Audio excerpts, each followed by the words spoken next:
सावित्री मैया का ब्रह्मा जी का पहला पत्नी अखंड सौभाग्य का बोल सावित्री मैया की जय। आप लोग पुष्करराज आए। पुष्करराज का कोई मंदिर मूर्ति नहीं है। पुष्करराज जल का नाम, जैसे गंगा हरिद्वार का जल वैसे पुष्करराज का जल। ये सतयुग का धाम है। चारों युगों के चारों प्रमाण हैं। सतयुगम केवलम पुष्करम। षष्ठी के रस्ता जगत पिता ब्रह्मा जी ने सतयुग के अंदर ब्रह्मलोक से कमल का पुष्प चलाया। वो ब्रह्मांड का भ्रमण करता हुआ यहाँ भूमि में गिरा। इनका नाम पड़ा पुष्कर। कर यानी ब्रह्मा जी का हाथ और पुष्प यानी कमल का फूल। दोनों को संधि विच्छेद करने से इनका नाम पड़ा पुष्कर। ये सतयुग का धाम। द्वापरम नेमिषारण्यम जहाँ राम जी हुए। तेतायाम कुरुक्षेत्र जहाँ कृष्ण भगवान कौरव पांडव हुए। और कलयुग गंगा जो भागीरथ लेके आया उत्तराखंड में। ये चारों युगों के चारों प्रमाण हैं। तो सतयुग में जब ब्रह्मा जी ने सृष्टि के कल्याण के लिए तीर्थ का निर्माण किया तो अपने हिंदुओं में 33 कोटि देवी देवता हैं। सभी देवी देवताओं को बोला कि सृष्टि के कल्याण के लिए इस तीर्थ का निर्माण किया है। हवन पाठ पूजा शुद्धि करना अत्यधिक आवश्यक है। तो ब्रह्मा जी के 5 पुत्र हैं महाराज।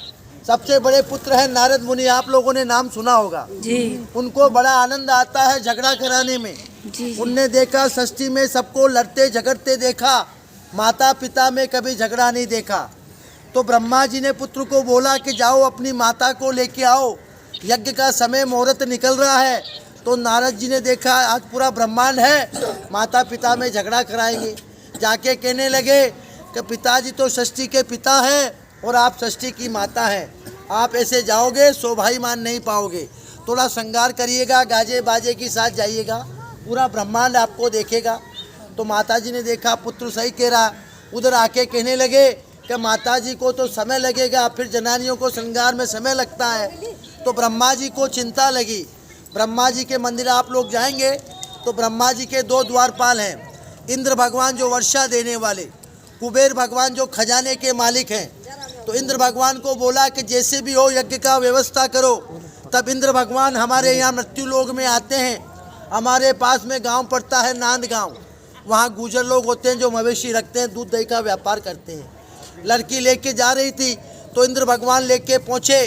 तो देवता लोग ब्राह्मण लोग कहने लगे कि आप देवगण हैं और ये मनुष्य है, सिंहासन पर कैसे बैठेगी। तो देवताओं की गाय होती है, आप लोगों ने नाम सुना होगा कामधेनु।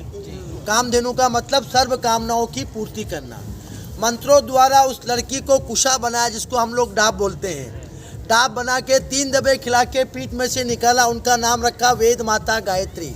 जो गायत्री मंत्र का हम लोग जाप करते हैं उनका जन्मस्थली पुष्कर है। गाय मैंने गाय 3 टाइम, दोनों को संधि विच्छेद करने से उनका नाम पड़ा वेद माता गायत्री। जब शुद्धिकरण करके यज्ञ में बिठाया गया, जो पहाड़ी पे विराजमान है ब्रह्मा जी का पहला पत्नी, ये काली के रूप में प्रकट हुआ, जो कलकत्ता में काली के नाम से विख्यात है। आते ही ब्रह्मा जी से झगड़ा किया कि आपने मेरे साथ ऐसा अन्याय क्यों किया, मेरे सिंहासन पे दूसरी पत्नी को क्यों बिठाया। मैं आपको श्राप देती हूँ कि आपका संसार में कहीं मंदिर नहीं होगा। इसीलिए ब्रह्मा का मंदिर आपको संसार में कहीं नहीं मिलेगा, कि कोई भी गृहस्थी लोग आपका पूजा नहीं करेगा। यहाँ नगर में छोटा बड़ा 1000 मंदिर है, वहाँ सिर्फ सन्यासी लोग पूजा करते हैं। तो ब्रह्मा जी कहने लगे कि देवी यात्री लोग आएंगे, कहाँ पूजा पाठ करेंगे। तब उन्होंने कहा कि धर्मस्य धर्म रूपेण और ब्रह्म रूपेण पुष्कर है। जो ब्रह्मा का स्वरूप माना गया है वो जल को ही माना गया है। इन्हीं के लिए दुनिया आती है। दूसरा श्राप दिया इंद्र को कि आप नहीं होते तो ये कन्या कहाँ से आती। आप बरसोगे तब भी बद्दुआएं मिलेगी, नहीं बरसोगे तब भी बद्दुआएं मिलेगी। कई काल पड़ता है तो लोग हाहाकार करके मर जाते हैं, कई बाढ़ आती है तो लोग हाहाकार करके मर जाते हैं। तीसरा श्राप दिया गौ को, बोले आप इनकी जननी है, आपने उत्पन्न किया है कि कलयुग के अंदर तुम्हारा मुंह गंदगी में रहेगा, पीठ आपकी शुद्ध रहेगी। इसीलिए आजकल कलयुग में देखते हैं प्लास्टिक नाली में हर जगह गाय मुंह मारती है महाराज। चौथा श्राप दिया अग्नि को। पहले अग्नि को मंत्रों से प्रकट करते थे, बोले आप प्रकट नहीं होते तो यज्ञ चालू नहीं होता, कि कलयुग में लोग तुम्हें ठोकर मारेंगे। आजकल लोग बाग बीड़ी सिगरेट पीते हैं, जूते में कुचल देते हैं महाराज। ये श्राप देख के पहाड़ी पे विराजमान हो गई और यहाँ से रुष्ट होकर कलकत्ता में काली के नाम से विख्यात हुई। और यहाँ यात्री लोग 3 काम से आते हैं महाराज।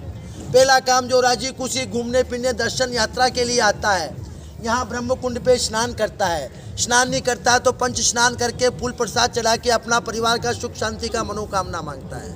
और जिसका जो श्रद्धा है तो पुरोहित को दान देते हैं, नहीं तो आशीर्वाद लेते हैं। दूसरा काम, जिसके माता पिता दादा दादी नहीं होते हैं तो यहाँ 7 कुल के पितरों का श्राद्ध होता है। इनको सब तीर्थों का गुरु माना गया है।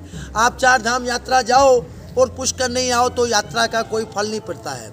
जैसे गया जी में माता का होता है, उत्तराखंड ब्रह्म कपाली ब्रह्मा का 5वां शीश, वहाँ पिता का श्राद्ध होता है। इनको यहाँ 7 कुल के पितरों का श्राद्ध करने के लिए आते हैं। तीसरा काम, परिवार में कोई गुजर जाता है तो अस्थि वगैरह लाते हैं, जैसे गंगा जी में ले जाते हैं, यहाँ भी अस्थि वगैरह लाते हैं। वो सामने अस्थि घाट बना हुआ है। ये सरोवर के जो चारों मेर आप देख रहे हैं, ये 52 घाट है। जो राजा महाराजाएं होते थे उन्होंने अपने पूर्वजों का श्राद्ध करके गति मोक्ष के लिए अपने अपने नाम से घाट बनाया। ये जो वाला घाट है ये अपना उत्तराखंड घाट है, कुर्मांचल घाट वहाँ लिखा हुआ है। इसके ऊपर लिखा है नरसिंह घाट, हर घाट के ऊपर नाम लिखा हुआ है, वो अपना उत्तराखंड घाट है। तो ऐसे चारों मेरे ये 52 घाट बने हैं। बोल पुष्कर राज महाराज की जय। आप बाहर निकल के